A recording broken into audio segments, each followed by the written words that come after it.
I'm gonna play just a little music and give everybody a chance to, give some people a chance to hop on and tag some people into it as well.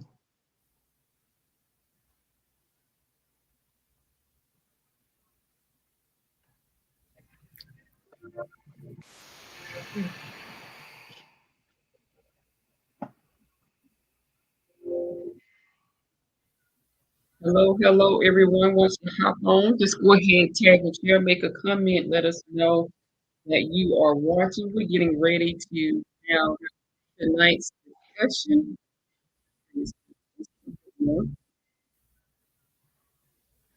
Hello, hello, everyone. Once you hop on, go ahead, tag and share. We're getting ready to have tonight's discussion. I'm going to give everybody a chance before we get started. But this is Land Foundation Life Center. We have been celebrating Black History Month all month by recognizing some of the people within our own community on Facebook.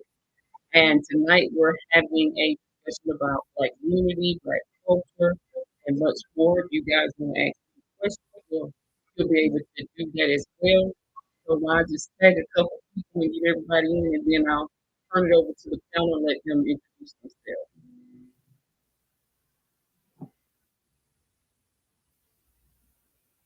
I came down here and I messed with my light earlier. Now I'm struggling with it.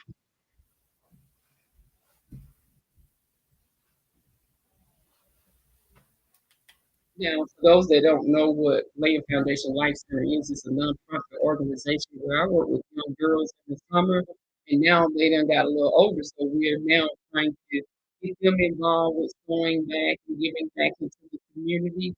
We also have a Restore the Reach with Mia and Victor is part of where we are trying to connect back with the continent, connecting with the diaspora and the continent together. So I'm excited about that. We actually planning a trip to Ghana in December. We just started planning that today, so I'm excited about that. Got a lot of good things going on. So guys, once you hop on, go ahead, take a share, make a comment. We're getting ready to have our discussion tonight about Black unity and Black culture. I'm gonna give the panel an opportunity to introduce people as well. I mean to introduce themselves as well. Just tell us a little bit about themselves. And I'm gonna go ahead and turn it over to whoever wants to start first. Who wants to introduce themselves first? I'm gonna go ahead and turn it over to you guys.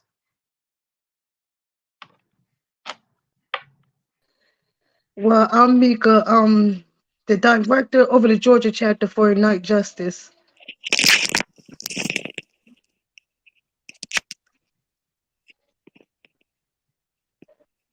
Can you tell us a little bit more about Ignite Justice, Mika?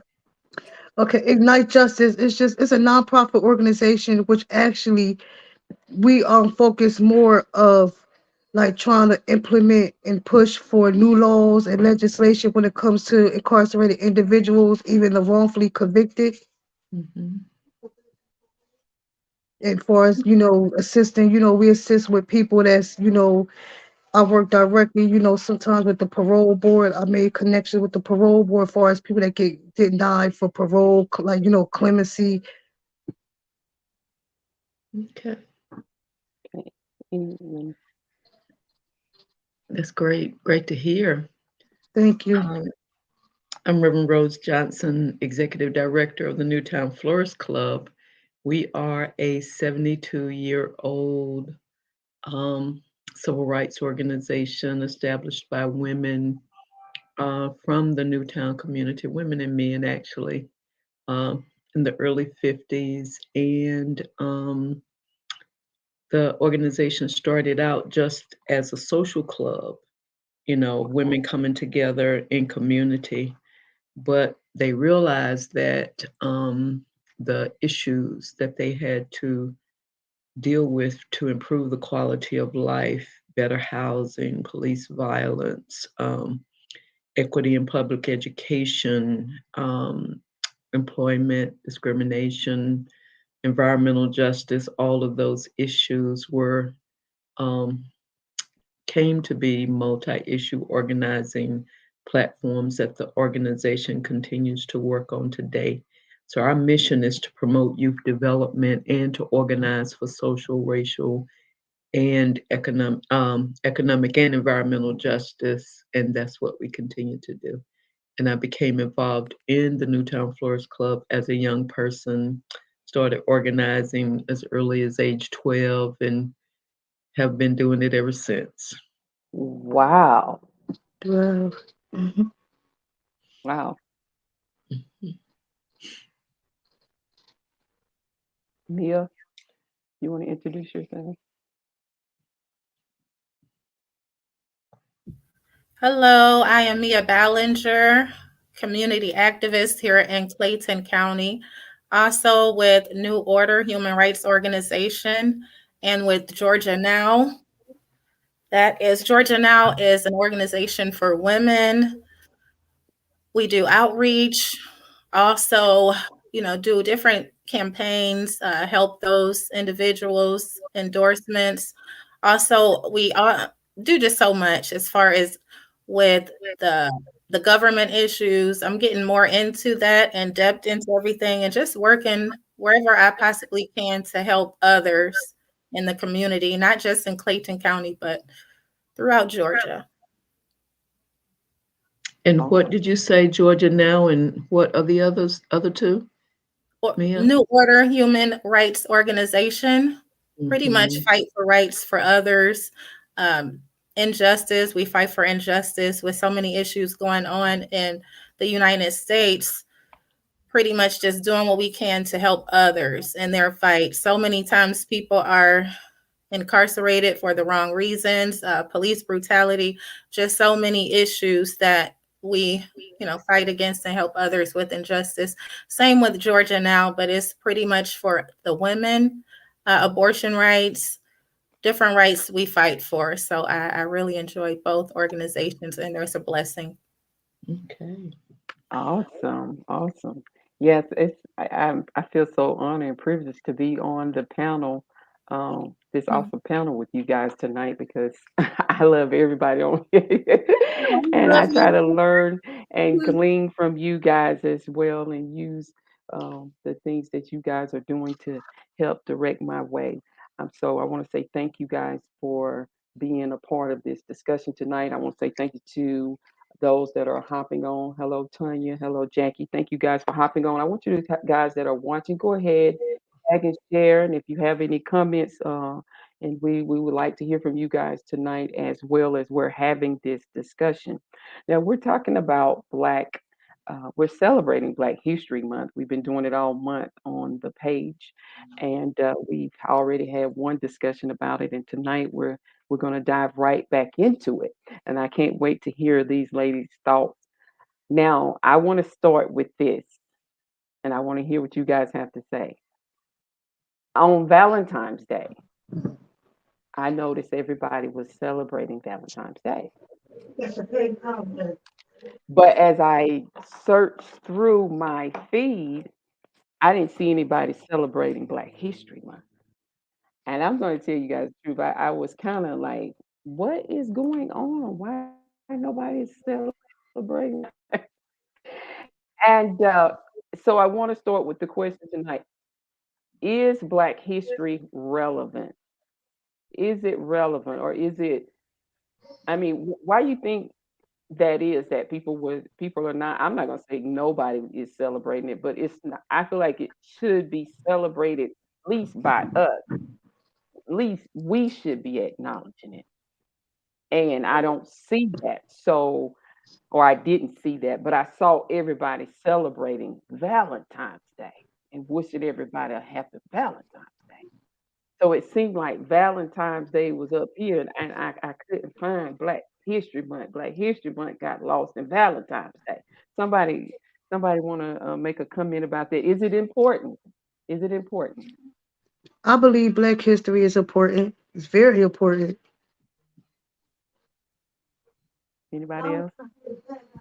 It seems as if society has us so brainwashed where it's kind of throwing us off with the Valentine's Day being in the same month as Black History Month, where so many people are just so into showing their love for others, where it should be some kind of borderline from showing love for just anyone to Black Americans, what we've been through. There are people celebrating, but there are not a lot of people celebrating. I believe we can do better. And from what I heard recently, they took out Black history from schools. I'm not sure if that's true. I didn't do my research, but I was told that recently. So that's pretty much society's brainwashing us to put it on the back burner, put Black history on the back burner. It's bad enough that we only have, 28 days in this month, sometimes maybe 29. So it's kind of throwing us off, putting us on the back burner, but at the same time, just showing us a little bit of love. So it's kind of, this is a good conversation because did I hear that too, that there is no more Black history in schools, or is it just a rumor? No, I know they put a law to take Black history out of schools. That's what we were stressing when I was with New Order about them taking it out of school. From my understanding, that they don't practice it in schools. Mm. In some states, not all states. Well, I just want to hop in and say, if it don't matter to us, if we can't get mad if it don't matter to nobody else. And so if we want to celebrate Valentine's Day more than we do Black History Month, then that's on us. That's just my thoughts. Reverend Rose, what's your thoughts? She's sitting there quiet with a big smile. Well, I was just thinking about a lot of things as you all were talking. I was thinking about how we live the Black experience every day, and we fight for the Black experience every day.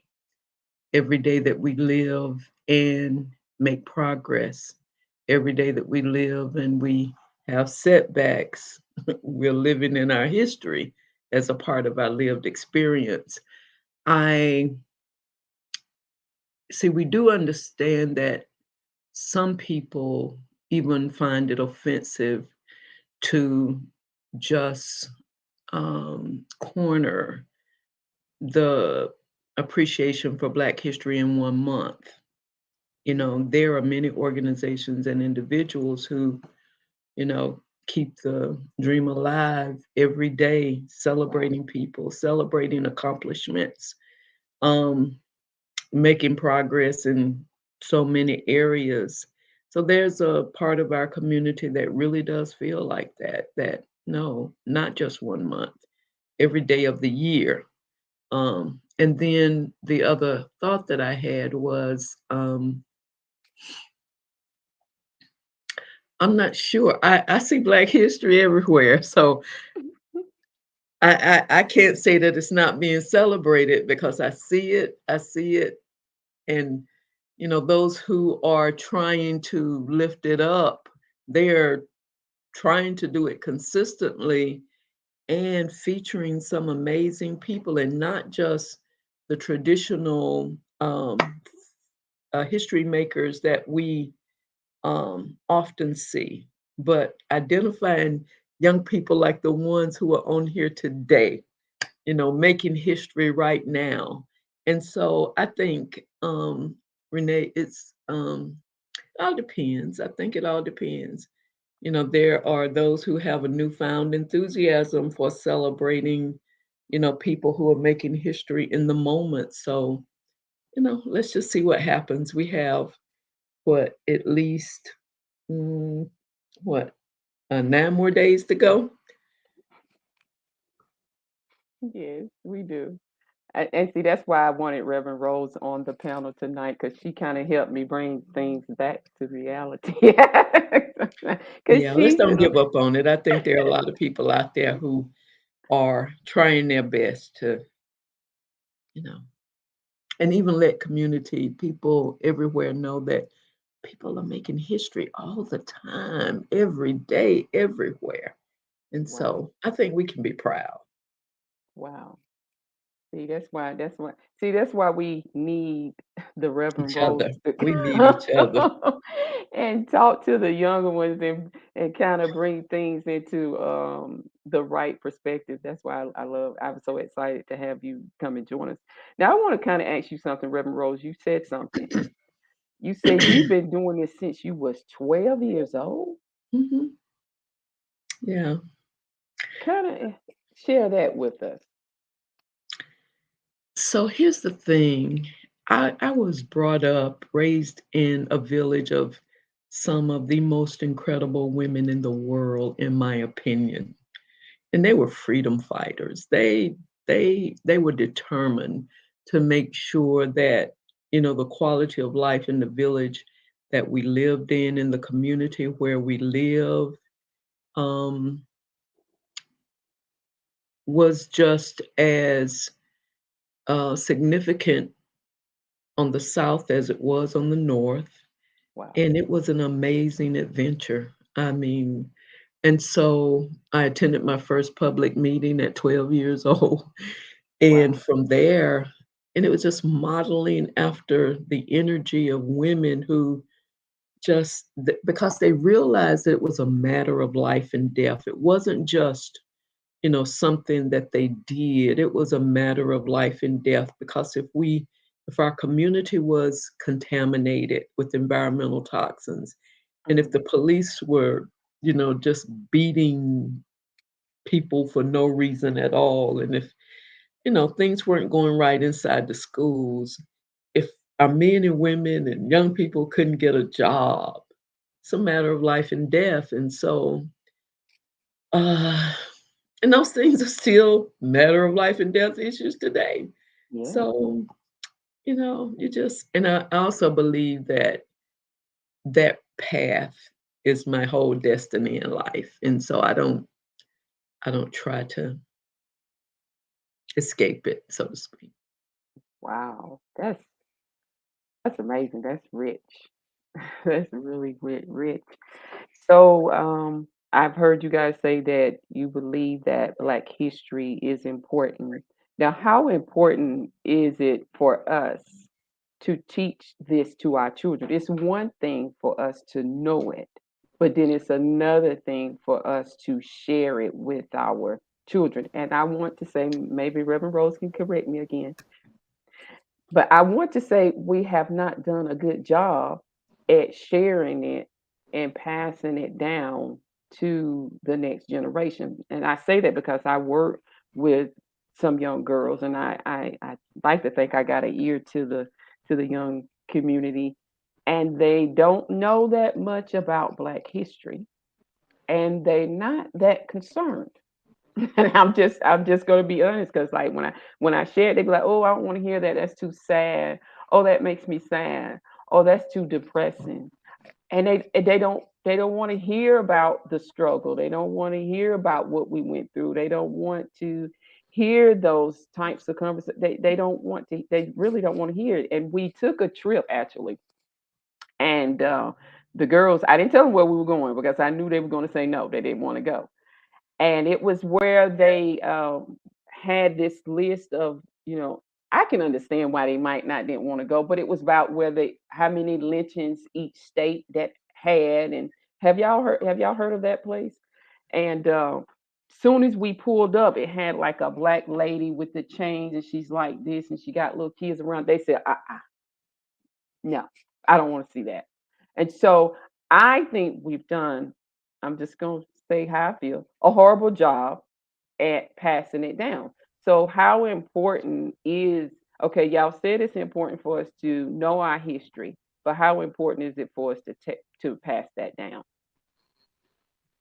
It's very important to pass it down because as we was growing up and learning about Black history in schools, in my honest opinion, we wasn't taught the real Black history. We was just taught what they wanted us to know for as Black history.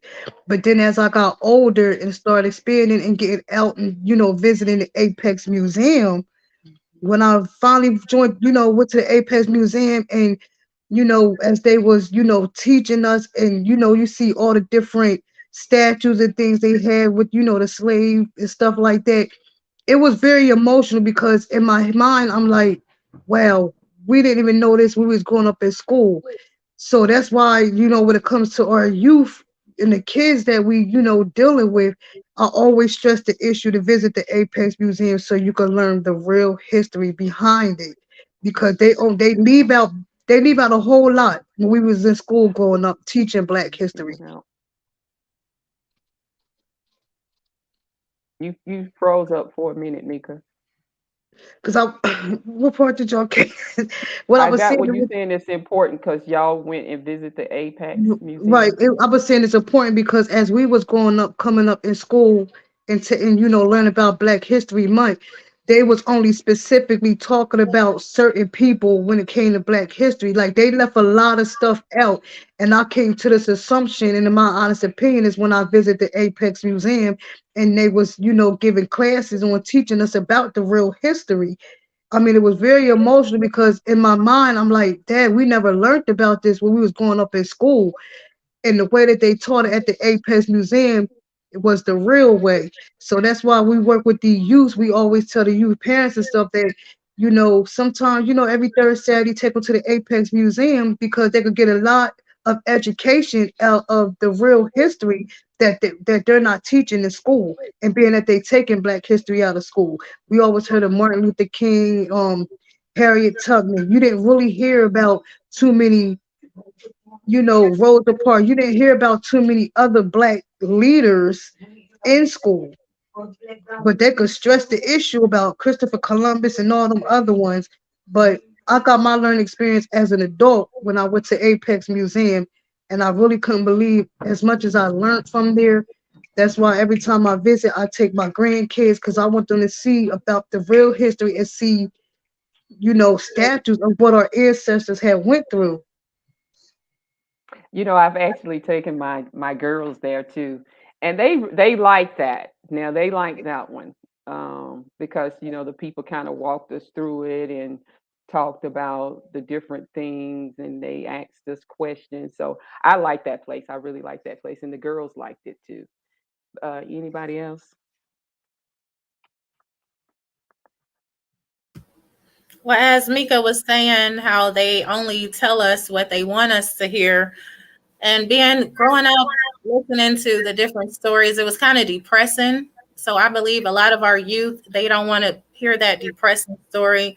Even with Roots, children get misty eyed, a little teary watching that. So I believe that's the way that they lose interest because it's depressing. They don't realize that a lot of us are heroes. We have Martin Luther King, but they're telling us about him. They're not telling us about all the other heroes. But I believe it's just they're losing interest because of how sad it is about the lynching and you know. Reverend Rose? I think both of you are right. There are, and I would just insert this. I would say that they don't necessarily have the sole responsibility of teaching our history. Okay, that we have a responsibility ourselves in community of making sure that our history is passed down from generation to generation, and that can be done in so many different ways. And but I think it's important for us to look to the history makers in our own communities first, Mm. because that helps to make it a little bit more relevant to our kids, and then we can help them take steps back because there are a lot of history makers in the communities where we live, and they oftentimes go overlooked. See, we Mm. talk about, what happened during the movement, but so many of the people in our community, in the communities where we live, they were a part of those movements directly, indirectly. And then the other thing I think that is really important is for both Mika and Mia. See, you all are history makers. You all are making history right now. And see, we might not be as successful on the front end of taking our kids back there. But the Oh, things that you are doing now the Mm, things that you are doing now as they see you and watch you and you explain why you do what you do. It is no different from what they did back there. And so I think mm, we have to change how we see this whole thing of making history. And they have to understand how important you are in mm. the process right now of Wow. making history. But first, you also have to see yourselves as history makers, all of Mm, us, everybody, because that is exactly what we're doing. You know, you can't, you just really can't fight for freedom without the passion that you have. And when they see it, they feel it, they understand it, and they see you in it, you can step them back one step at a time and bring mm. them forward. So just think about that. Just think about that for so they can see you as Black history, you know? Wow. Yeah. Yeah. I'm so excited to know that both of you are here and doing the work that you're doing, the three of you actually. It's really exciting and would not have known it had not Renee. Wow, it's amazing. Awesome. And been doing work for a long time. Awesome. I hadn't thought of it like that. Yeah. And I agree with what Reverend Rose was saying. Like, a lot of Oh, when it comes to Black History Month, a lot of our leaders is they overlook the ones that's in our communities. I'm not from down south, but I'm from Jersey, and I never really knew that we had real leaders in Jersey until my great great grandmother, who walked with Harriet Tubman, escaped slavery, and before she passed away, she told us that we had, a relative in our family, which was the first Black doctor, William Still. Like, I would never knew about it if they never told us, because we thinking these leaders is somewhere far from us, but Yeah. we actually have leaders in our local areas. Mhm. wow. I had thought of it like that, but that's good. Thank you, Reverend Rose. I appreciate Thank that. you, both I of had you, not all of you. thought Girl, about thank Yes. it. you. You just motivated me even more. Yeah, That's the me too. word. I had not You thought about it motivate like people. Yeah, I'm just like, I got a little chill. And when you were saying that, I was thinking of, I also ran for District 4, Clayton County yes, you Commissioner. did. And even when I was out there holding my signs, I was thinking to myself, I hope some little Black girl sees me out here and knows that Yeah. it's not about trying to be cute or shaking your butt. It's about helping others, to get better, to grow better, for us to come together, and I can't stress that enough. I'm always telling people we need to come together. Like they say, there is not an I, but we. But thank you. That just motivated me. I'm ready to fight harder. Thank you, Reverend. And so when you tell, That's were awesome. you able to tell young people about why you're running? More, no, it was more their parents, it was Parents? more of their parents. I can't think of one young person. I remember being out there with my sign, and a young lady, she stopped with her camera filming me. And I just was telling them it's important for our youth to vote so we could change things on her. I say, "Are you recording me?" She just walked past with her camera. But that's the only young person that I believe I pretty much touched, as young as she was. She had to be maybe 14, 13. But you were able to touch young people, young adults who are your age, right? Right. Uh, so that's really important also. So you made some gains. Thank you. Thank you. Mhm. Wow. See, that's why I like having Reverend Rose on here. She corrects me and refocuses me. We learn from each other, really. We learn from each other. She is a well of wisdom, so I'm excited to have her on here with us tonight. So we've talked about Black history. We've talked about teaching it to our children. Now you guys kind of hit on it, and I didn't say anything because I wanted to save it for now. I didn't want to jump ahead. You was talking about them taking out Black history out of the schools. Now I I sound like I'm being very negative tonight, but I'm in the school system. And I don't think they've ever taught Black history. I think they've taught American history. And the things that they taught, we didn't. it didn't really reflect us and who we are other than slaves and slavery. That's the reason why I never paid it any attention in school. So I don't think they're taking it out of school. Listen, they talking about college, but as far as high school, it's never really been in high school. Um, Now they're fighting, and I wanted to hear you guys' thoughts on this. Now they're fighting against the critical, what is it?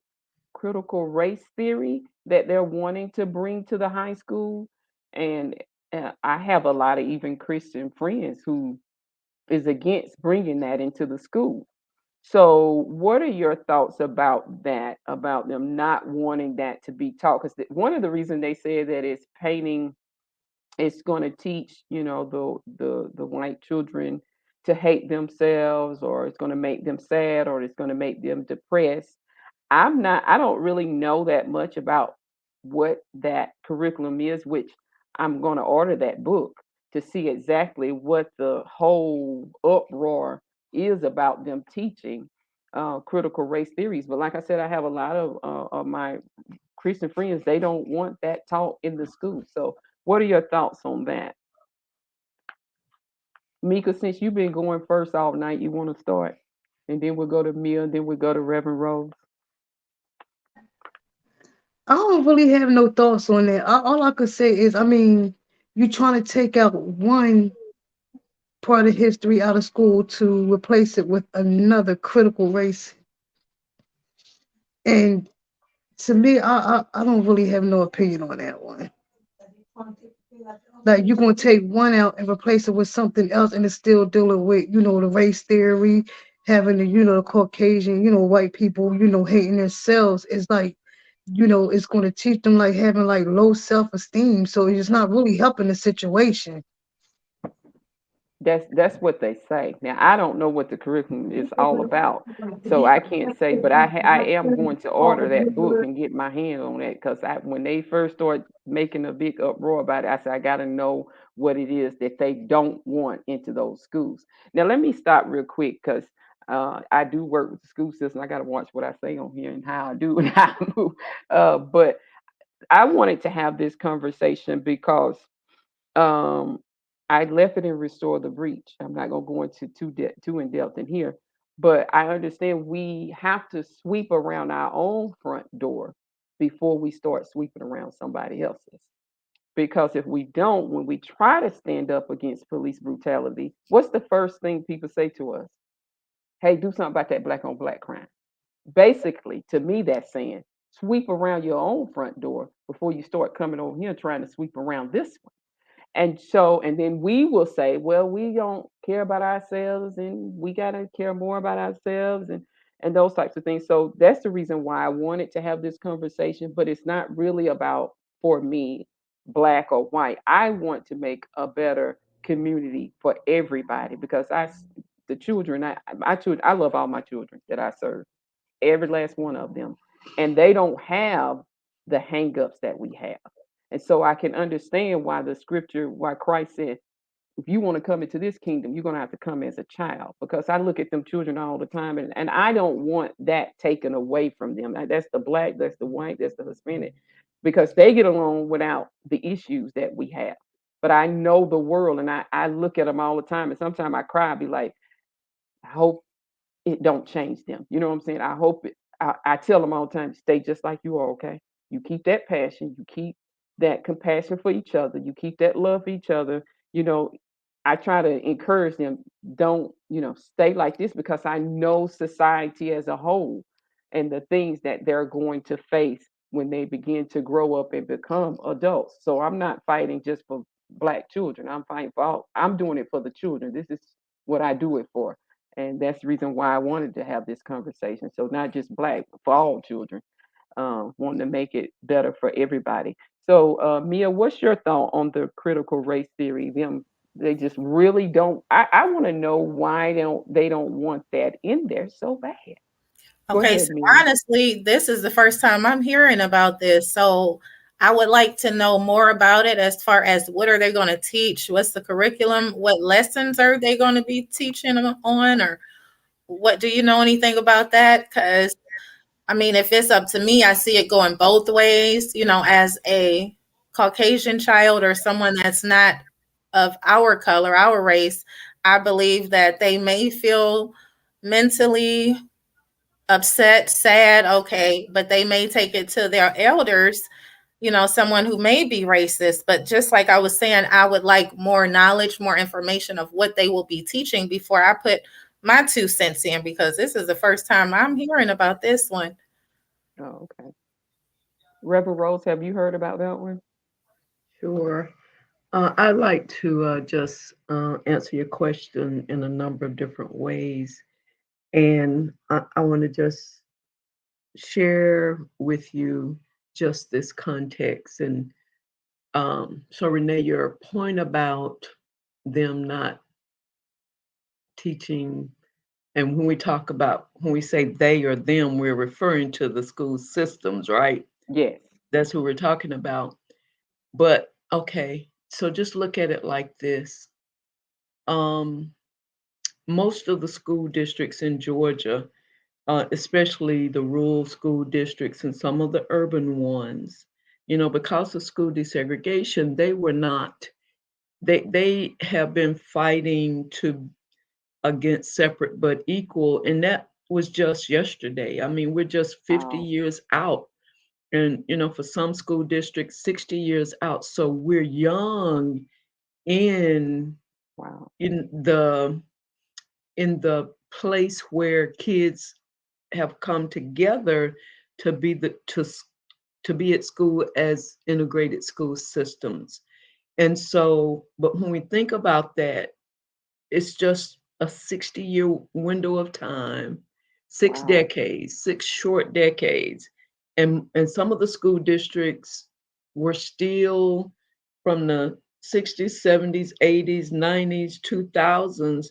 They were still fighting for equity in public school education, racial equity in public Mm. school education. Some of them just arrived to the place where, the kids can go to school without a lot of racial tension within the schools. So we haven't been here that long. And there in some of the school districts, just a minimal amount of Black history in the curriculum, just enough to say, okay, we're doing some things, but not a substantial amount of education. But and so that is a part of our reality. And that is a reason why some of that is not done to the extent that we have an expectation that it should be done. And so that's one thing. And then the other thing about critical race theory that we have to really keep in mind is that just like um, um, parents and students were going into high schools in the 70s um, to satisfy the school desegregation issues.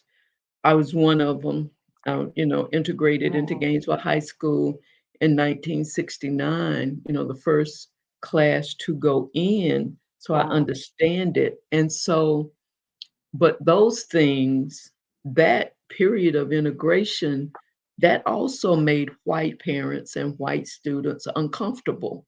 And so just to talk about, having um, African American studies, Black history taught in public schools, because, to any degree where, and Renee, you were talking about going to the museums where you see the lynchings and all of those things, to be able to talk about that, have conversations about that.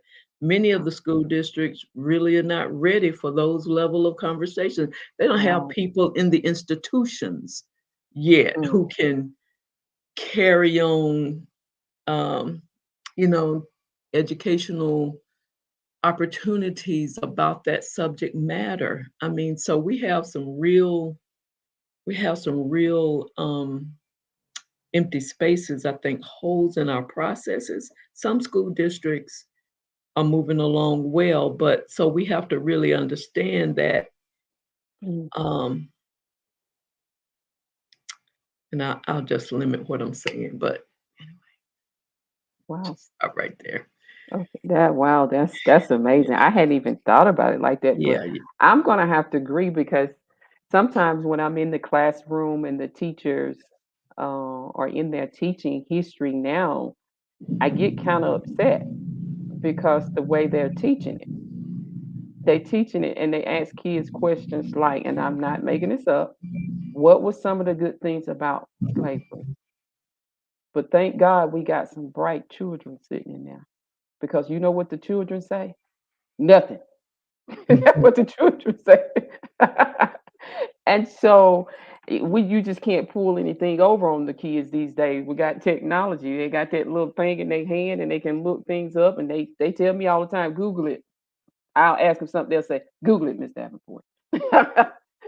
And so they're very bright. So yeah, I have to agree with you. I don't know if I trust them to teach it anyway because the yeah, way they teaching it now, some of them, I'm not gonna say all, because they said, I get very upset sometimes when they're teaching history, and all I can do is sit there because I don't want to lose my job. But they say, what are some good things about slavery? And the kids say nothing, and they say, what was good some of the things about slavery.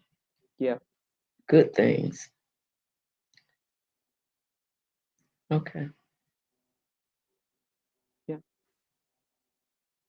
And when they're teaching about, the Native Americans too. They said I heard the teacher say what was some good things happen with them, and the kids said nothing. And she said, well, yeah, it was. They traded. She named off some little things that they traded with the natives, and the kids said, yeah, but they took the land. And so you can't pull nothing over these kids. I'm telling you, they they are smart and they are bright. And so I just sit there. I said, well, the kids will take care of it. So we've talked about the importance of Black history, teaching it to our kids, the critical race theory.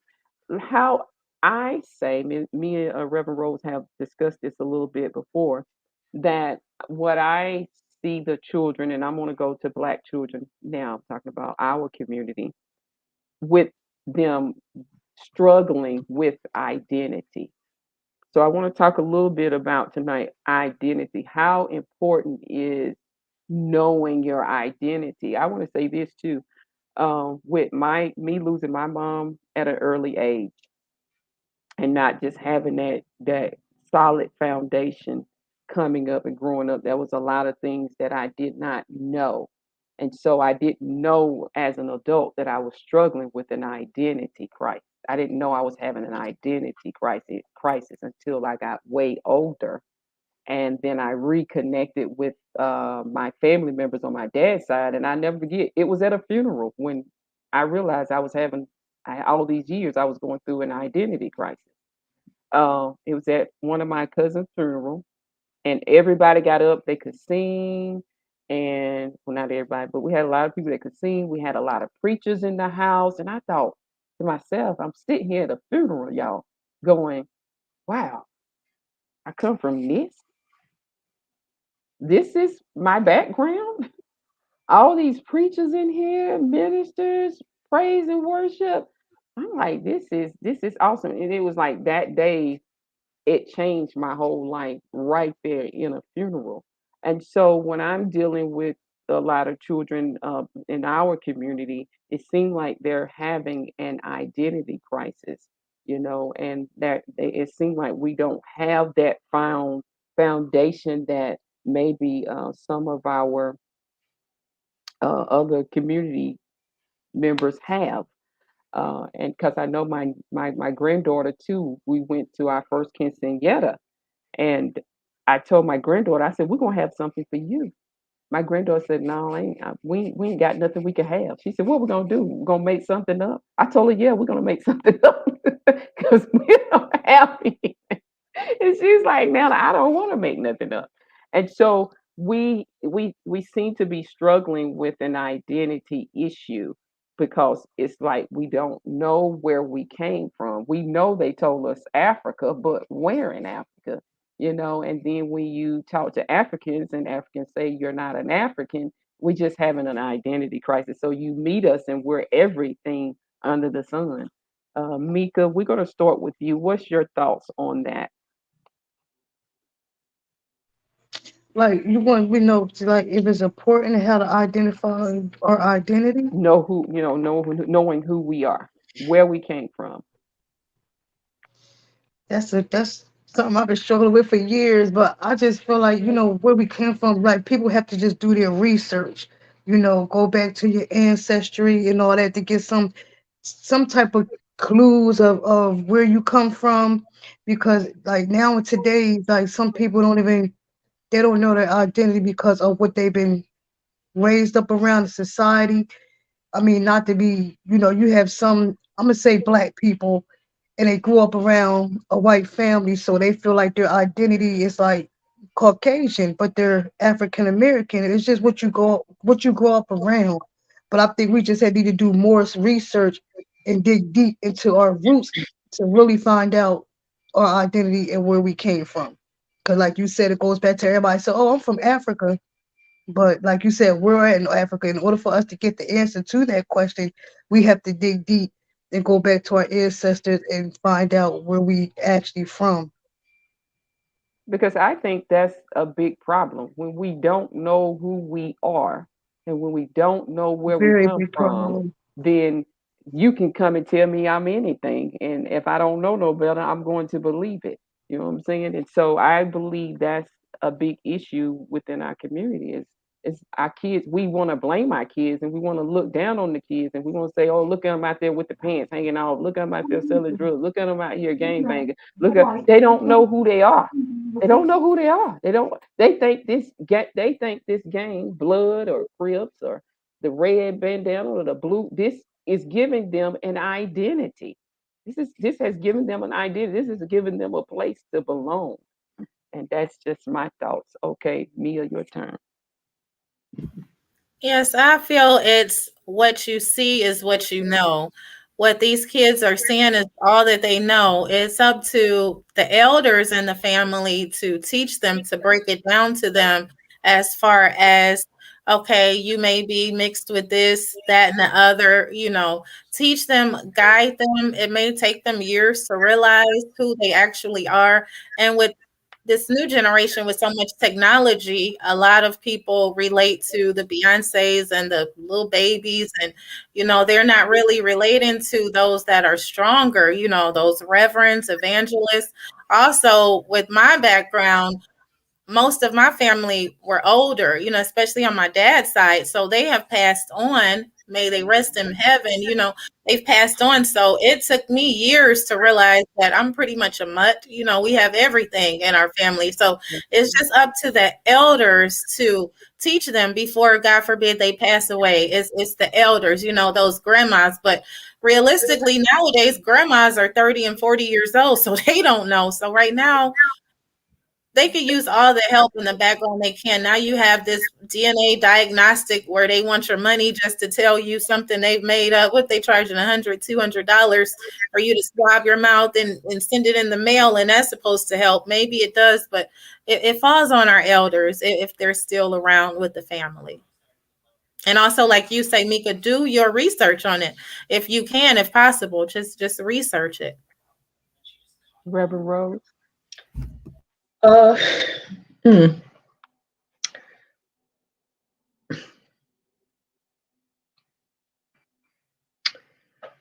I think that we could go maybe 4 generations back or 5, and we don't have to go all the way back to Africa.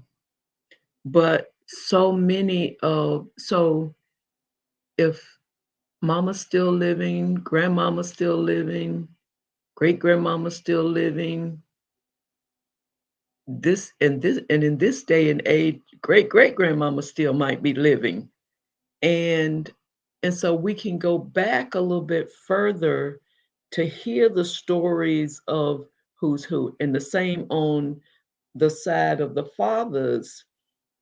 And that's really important. I mean, that right there, to be able to hear that line of where we came from, and who belongs to who. And but I want to tell you this.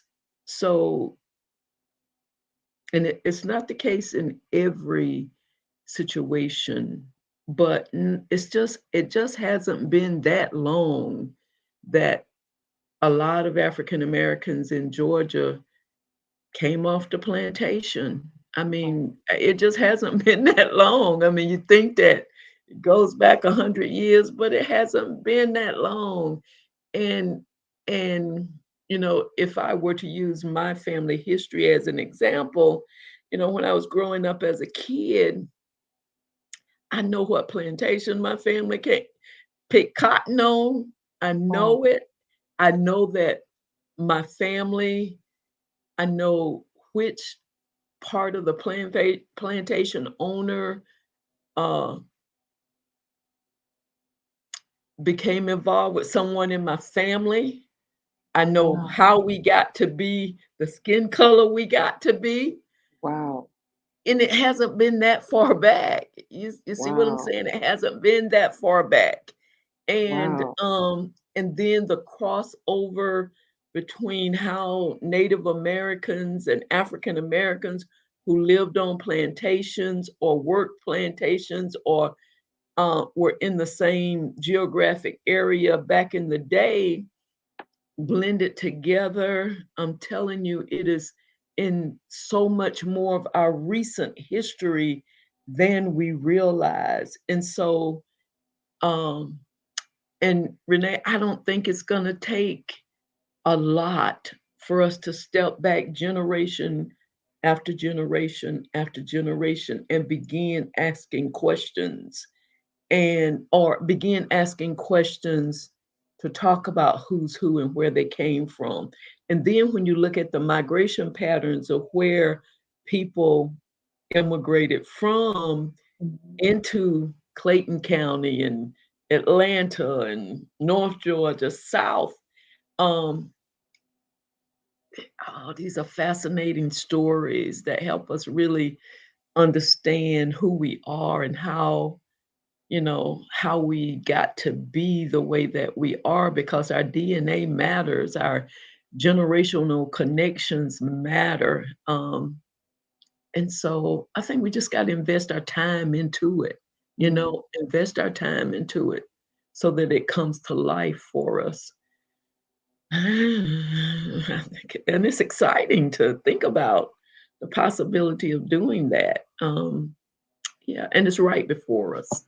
It's really right before us. It's just like you were talking about being, at a funeral or wherever you were, and you saw all of your family line, and that's a good place, Mhm. really good place, and it's one of the few places in our culture right now where we know we can get everybody together and make those connections. So I think we have some opportunities. That's real good. I had a lot of you give me a lot of things to think about tonight. I hadn't thought about it like that. Mhm. That's really good. Um, because I guess we think like that because when we talk about slavery or when we bring it up, the community at large say, "Why y'all still talking about that? That was a long time ago. Y'all need to get over that. Y'all need to forgive. Y'all need to." But here you come and telling me tonight that it's not It's that not far that far back. removed. It's not that far back.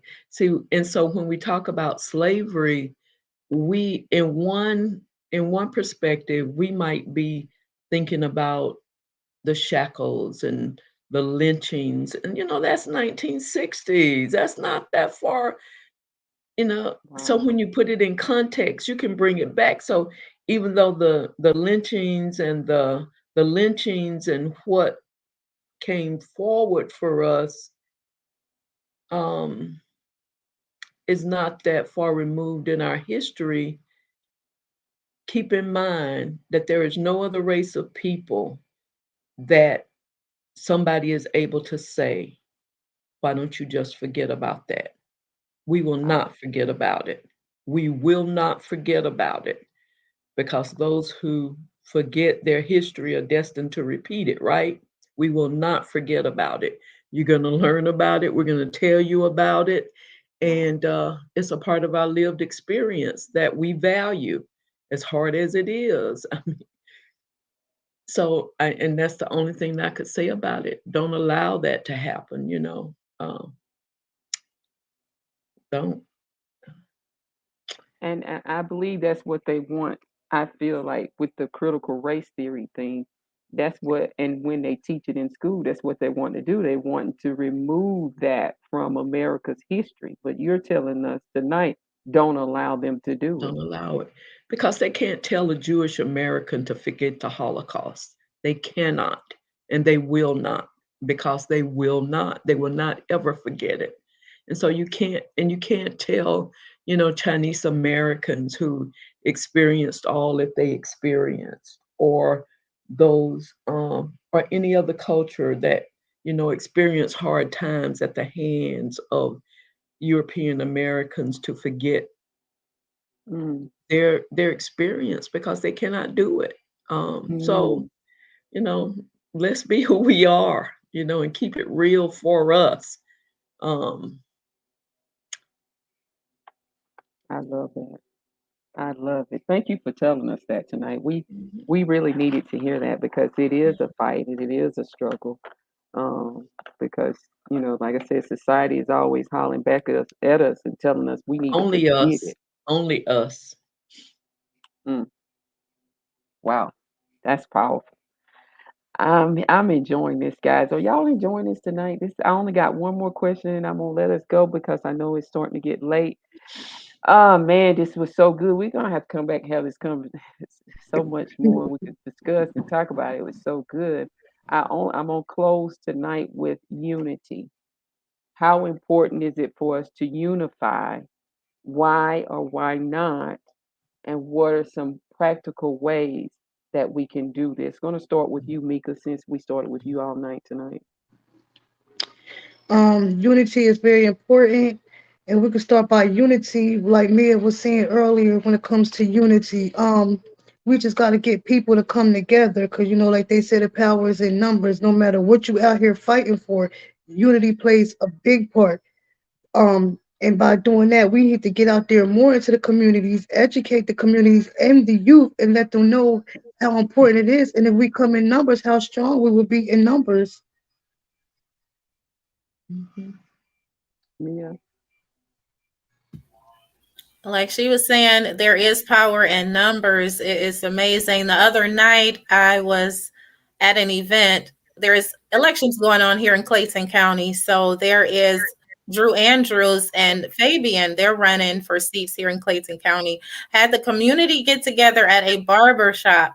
I mean, it was so many stories that I had to hold back tears from mothers who lost their kids, and one getting arrested by the police, and how we were coming up with solutions. Even though it's an election cycle, I would like for that to continue, because if we take all of that anger, that frustration in front of the correct people, the commissioners, the governor, whomever, they're going to listen. So if one person talks, I don't believe much will get done unless you have a voice, unless you're Obama or Trump or somebody. But when you don't really have a voice and y'all come together, we Mhm. could put the fear in some people. We could actually motivate them to, okay, these people are not playing. Let's do something. We got to do something.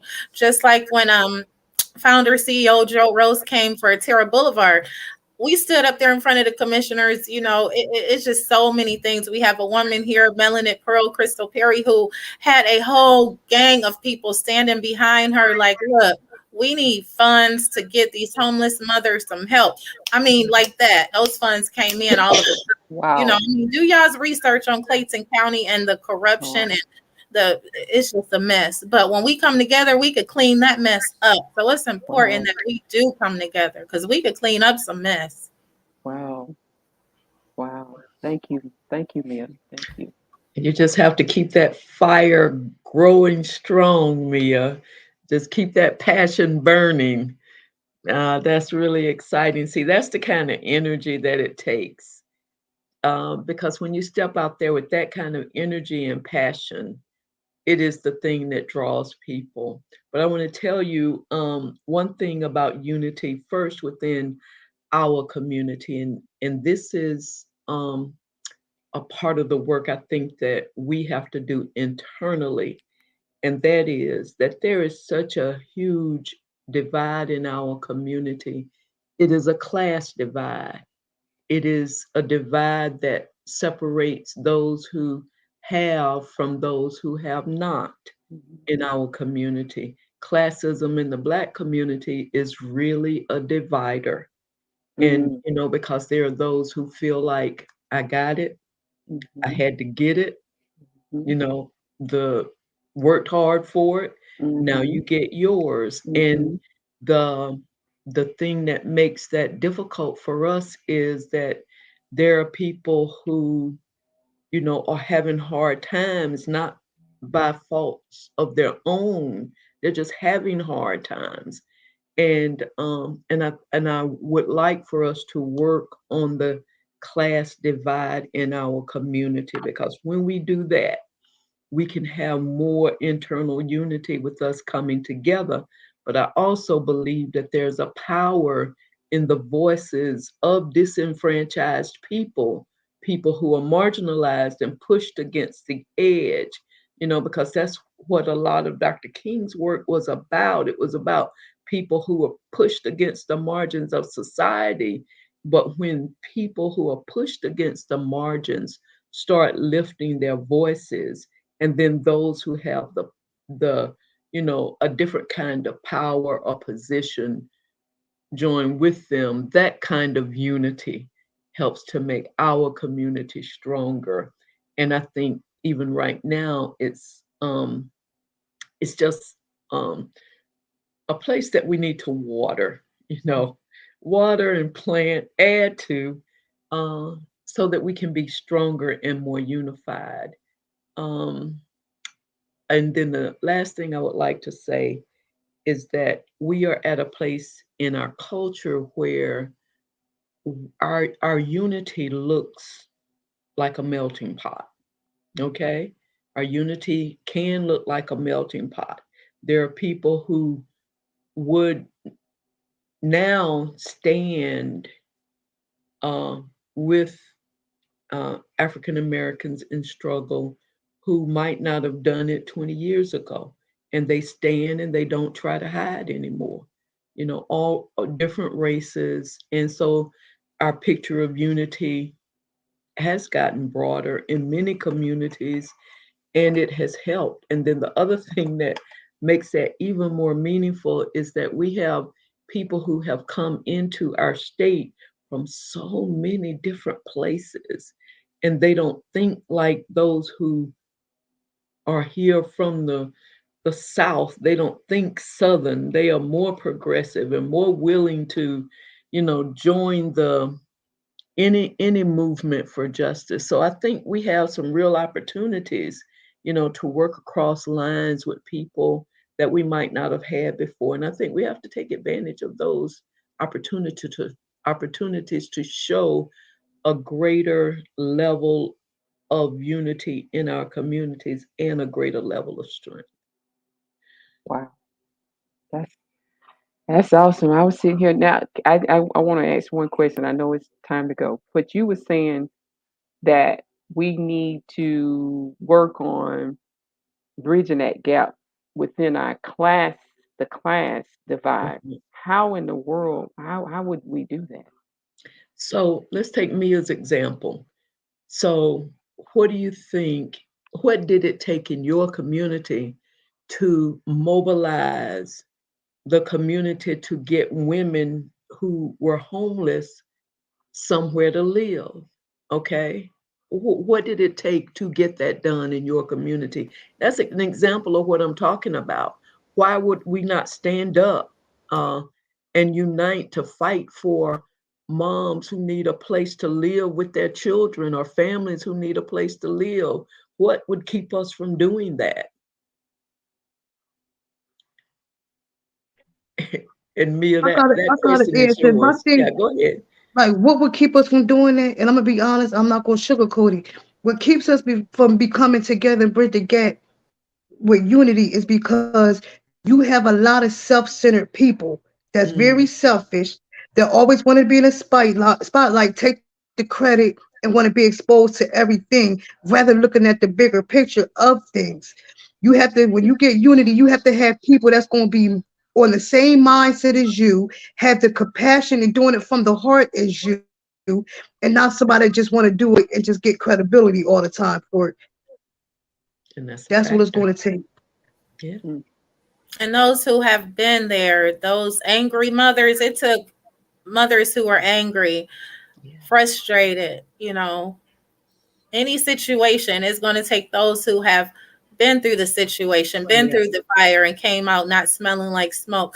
It's going to take people who can encourage others. It's going to take more than just a village. It's going to take the whole army, navy. We need so many soldiers right now to help fight. Each thing is a battle, especially when it comes to people of our color. So it took a lot of angry women and hungry children to get Yeah. this that Wow. accomplished. Wow.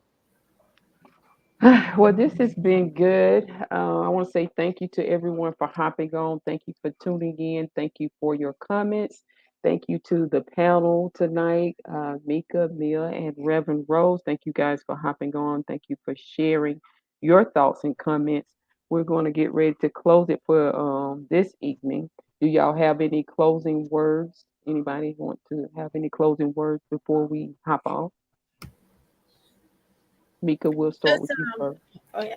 Mhm. You got me. Just gonna say if we speak to one another, you always seeing somebody on the street, at least say hello, how are you? That makes a big difference in somebody's life. Just speak to each other, our brothers, our sisters. Just hey, how you doing? Even if they look like they have an attitude, you could just make their day. Like wow. Awesome. Okay, Mika. I just want to say is a lot of us that's fighting on the front line, either they're victims or they experience traumatic things in their life, and that's why we go hard as we do, or have family members that have been in the struggle, and we just need the ones that haven't been a victim or going through the same thing as people that's in the struggle is not look down on us, and at least join us and help us fight for others as a whole.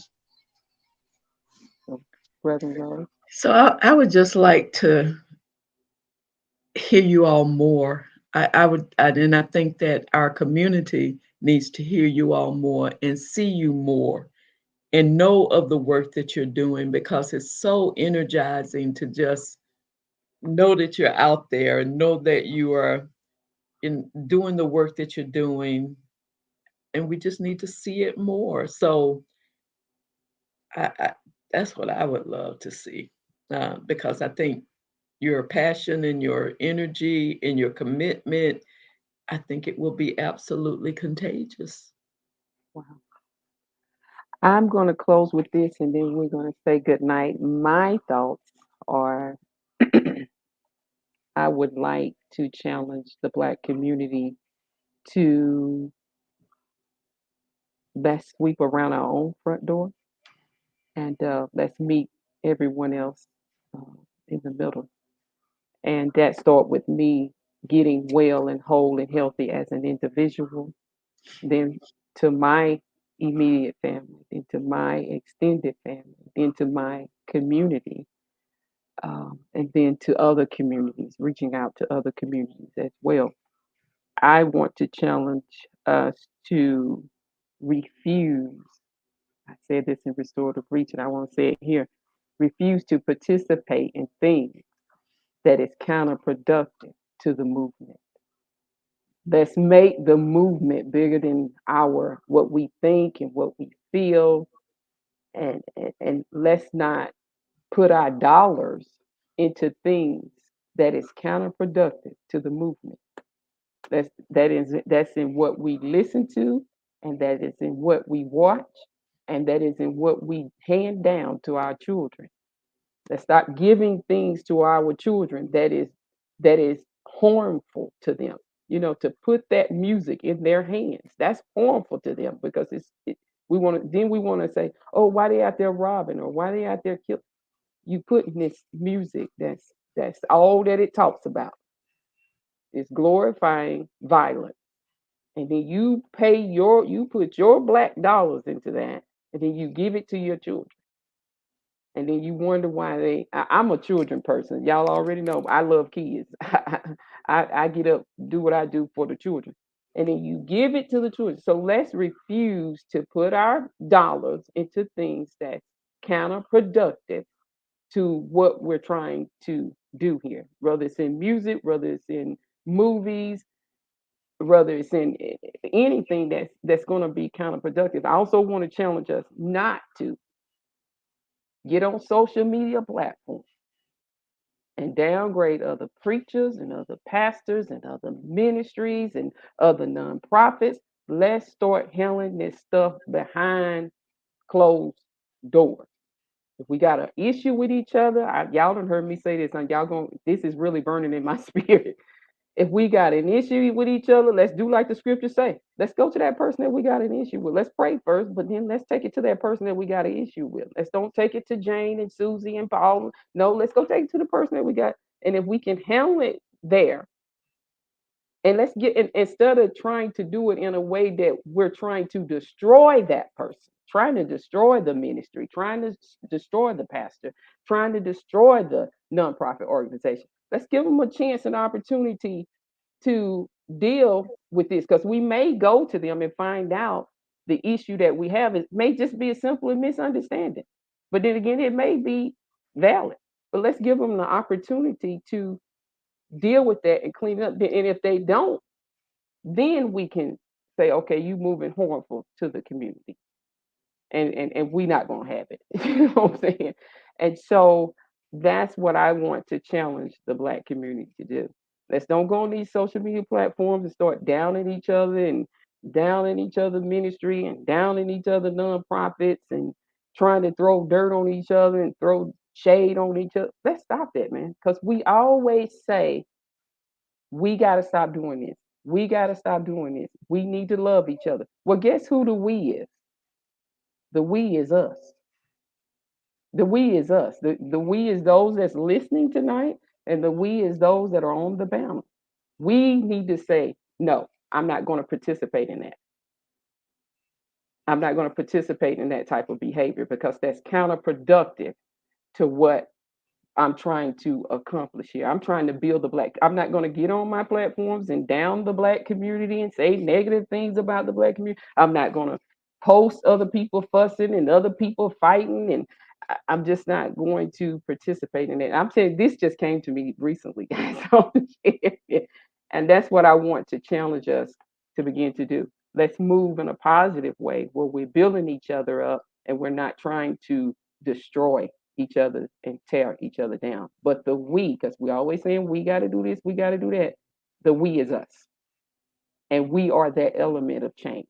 And when we start doing it, now I'm talking to everybody listening, everybody on the panel, we are that we keep talking about. And with that being said, if nobody has anything else, I want to say good night. I want to say thank you to my panel. Thank you, Mika and Mia. They're part of my restorative reach group. They already know how I am. But anytime I call these sisters, they always with me. I love these sisters. They are on fire really for what they are doing, and these two are really doing it from the heart and doing it for the community, and they ready. I see them all the time. They out there on the battlefield all the time, putting in that work. So thank you to my sisters. I appreciate you. Thank you, Reverend Rose. Thank you for hopping on. Thank you, everyone. I thank you. Appreciate you. Have a good night. All right.